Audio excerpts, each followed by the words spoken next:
Welcome to another episode of Conversations. Today I have Salam Ranti, a very dear friend. We've been friends for ages. We've worked together in the tech space. He's also been doing a lot of amazing things in the tech space. You know him from Imani, you know him from Mpedigree. And we're just going to shed a little light on what's happening in the crypto space, especially with regards to Ghana and Africa. So I have a few questions. The first question is, how will crypto impact small businesses in Ghana? I see that a lot of other countries seem to be making a lot of efforts with regards to their startups, investing in startups, education in the space. I don't see much preparation with regards to the startup environment and business environment here. How do you think the crypto sphere and blockchain will impact small businesses in Ghana? So if you compare a country like Ghana to, let's say, maybe Nigeria, you realize that Nigeria has really gone quite a bit farther than we have. Well, most of it here is going to start from the private sector. Okay. It is still a very gray area in terms of policy, in terms of regulation, in terms of all of that. Bank of Ghana has just sort of created a division that is going to look at digital payments, digital currencies, etc. And of course, they are even looking at now introducing the ECD, which is going to be a stable coin. Central bank digital currency. Central bank digital currency. And so they are recognizing the space, but it's still kind of tentative steps to really look at it. So a lot of it is going to be driven by private sector innovation. And when I say private sector innovation, I'm talking about the likes of Binance, for example, being a central exchange. That will be where people will be looking at buying tokens of different kinds for different reasons and purposes.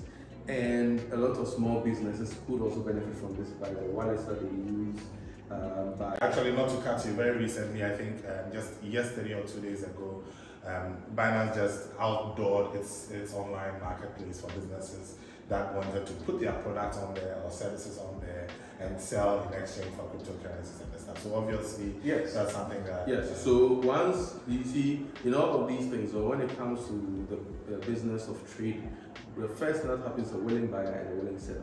Now, the willing, buyer is someone who would also want to determine what currency which they want to use to buy. Okay. And the willing seller will also determine what currency they want to receive. Okay. So what will happen in this space is that once people begin to think that they will want to take money in certain tokens or with certain kinds of crypto-based assets, then those assets can be seen as consideration and a sale can be made.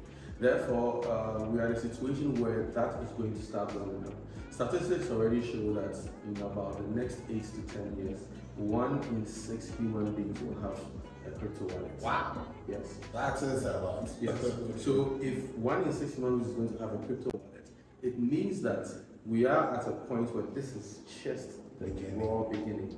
So it's cliched in the whole Web3 space, but then this means that we are looking at things like e-commerce in the year 2001, when people started using credit cards. Okay. So this is the very beginning. This is the ground floor. This is just the watershed, and it's just going to blow out from here.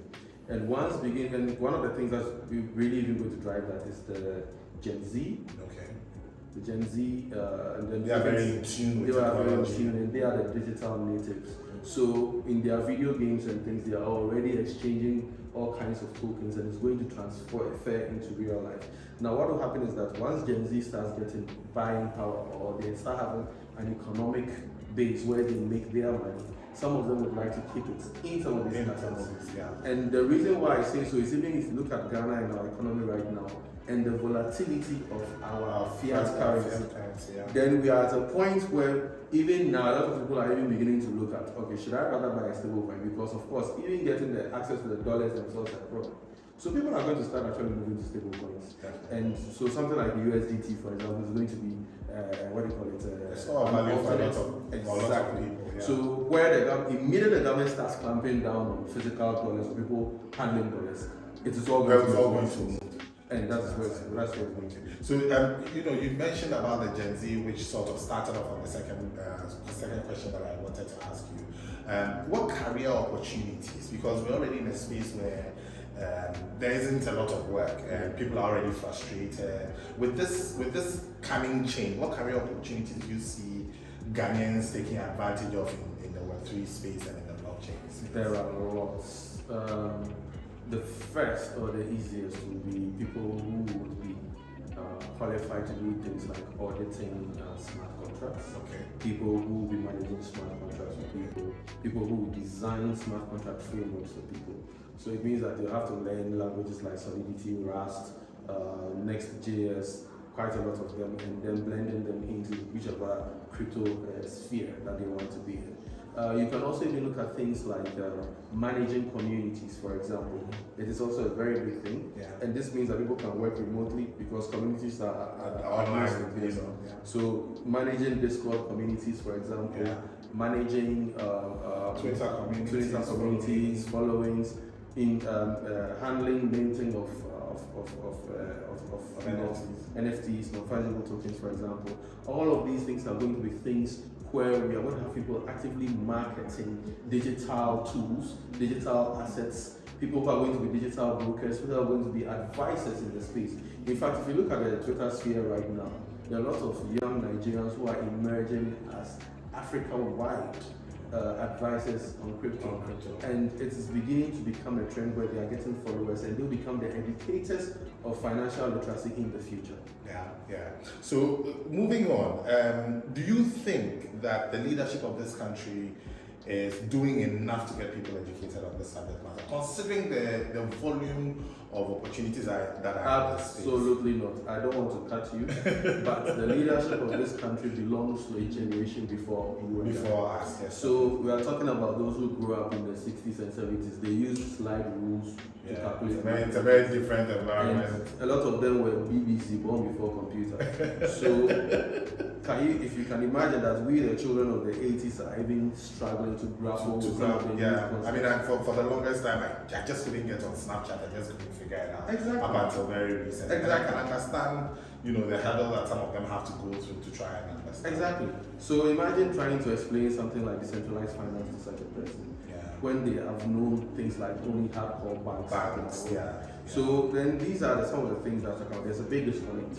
And that big disconnect really means that they would never trust their assets to something that is volatile in quotes, because of course some of them will be reading. They will read about the Bitcoin crashes and the spikes. So if you have bear runs, some of them understand things like rug pulling and the rest, because these are typical scams you would see on the traditional stock market.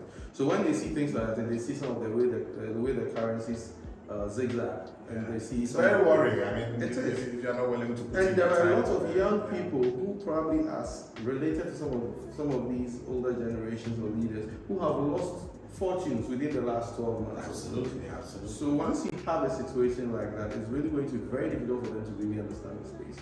Okay. And these are some of the things that happen because it's still in a flux. There are a lot of uninformed decisions being made. There are a lot of scammers also coming up and pretending to be legit players in the crypto industry.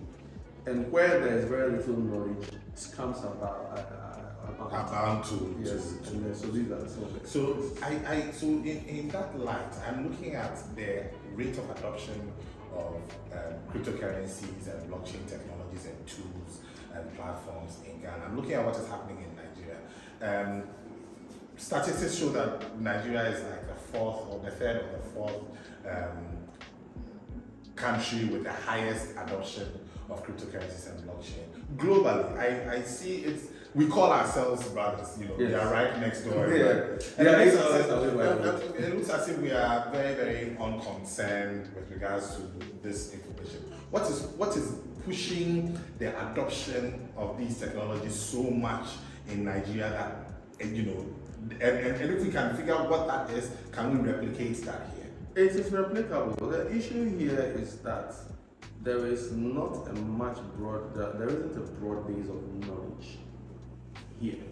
So even people who are very well educated are afraid of these risks. And in the past 20 to 30 years, I'll say in the past 30 years, we have had several pyramid schemes that have Piram, I remember. There was Piram in 1995.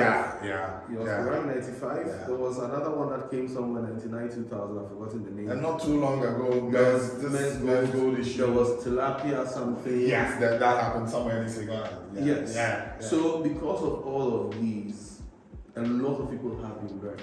Yeah. And unfortunately, the traditional space now, currently, if you buy treasury bills and things like that, You're losing. I was looking at you are losing money. You are making a net loss of about 8%. Oh, I thought it was about 3%. I was looking at it No. 2 or 3 days ago. I thought it was about. If you had kept your money for a 2 year, years, yeah. if you had kept your money for a year in T-bills, you're actually making a net loss of about 8%. Yes. So just this morning, I was talking to a friend who had an investment here in locked in CDs, and he told me he's lost $25,000 in CD dollar terms. Yes. Wow. So nominally the CD has increased, Yeah. but if you peg it to the dollar, he has lost. He has lost value. And that was a big chunk of his personal savings. Yeah. So you're having a lot of these stories coming up. So then when people hear crypto and all of that, and they see young kids doing it, they're like, this is one of those scams. But it takes knowledge, it takes building of some credibility in the space. That is why it is great to see that there are several central exchanges that are building that reputation so far. So you have the likes of Binance, FTX, etc., building that reputation. And once people begin to see, for example, that they are making inroads with traditional big banking firms like your JP Morgan, etc., then it might begin to feed into the local space.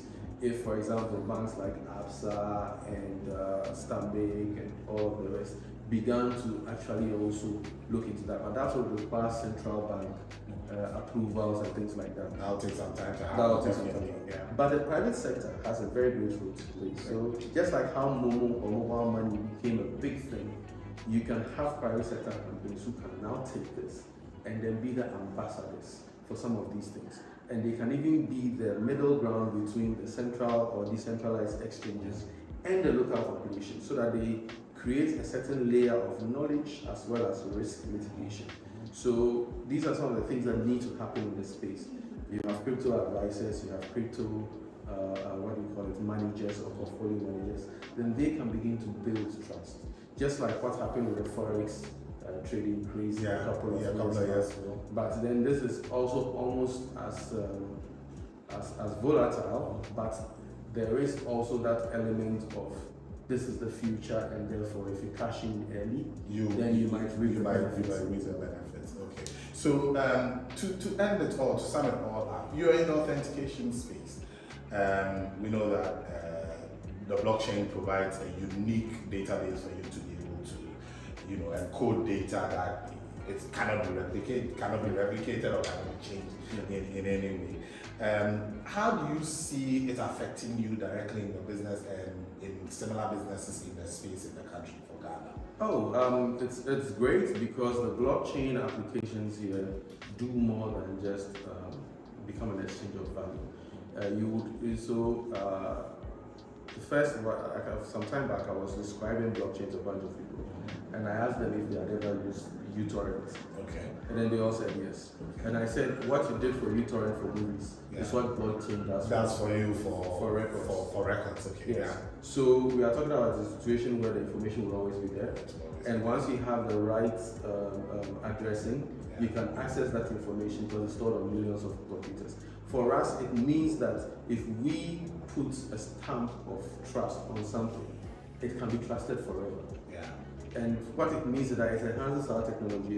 It allows us to create even multiple nodes of connection. Yeah. So more solutions. So I can tell you, for example, that these days people look at things like what we call product provenance. Product provenance is trying to track a product from the time all the little bits were brought in to the time the product is finished.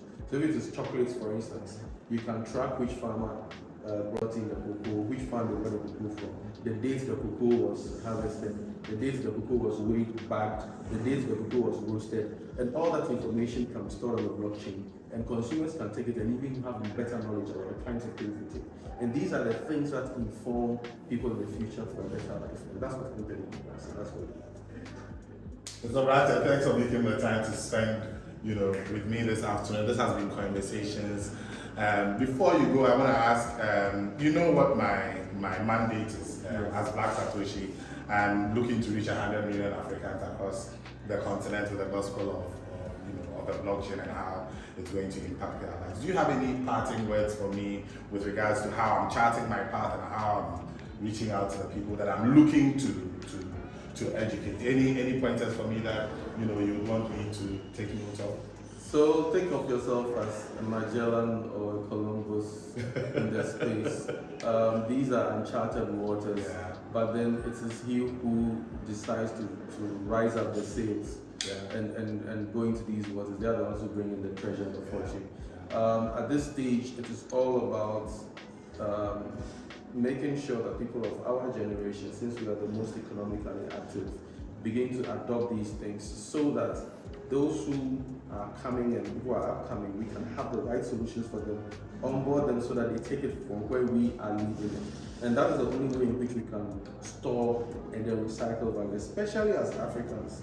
We are at a point where in the world we are still lagging behind 60 years after most of us have independence. So what's the best thing we can do? We should begin to assert ourselves and become more financially responsible for our destinies. Unfortunately, traditional finance hasn't been able to do that. Banks have been over-centralized. They are always succumbing to the whims of the dollar or geopolitics. Politicians are being influenced. But decentralized finance, these decentralized and centralized exchanges and these tokens are a unique way for us to begin to trade amongst ourselves, so that I can trade with somebody from Kenya without having to go through the channels of traditional banking that presents so many headaches and bottlenecks. And then when these things are done, we can reach a point where we can actually build value like it was done in the ancient times. Absolutely. Thank you, Salman. Thank you. It's been amazing talking to you. This has been Conversations. We'll see you in the next one.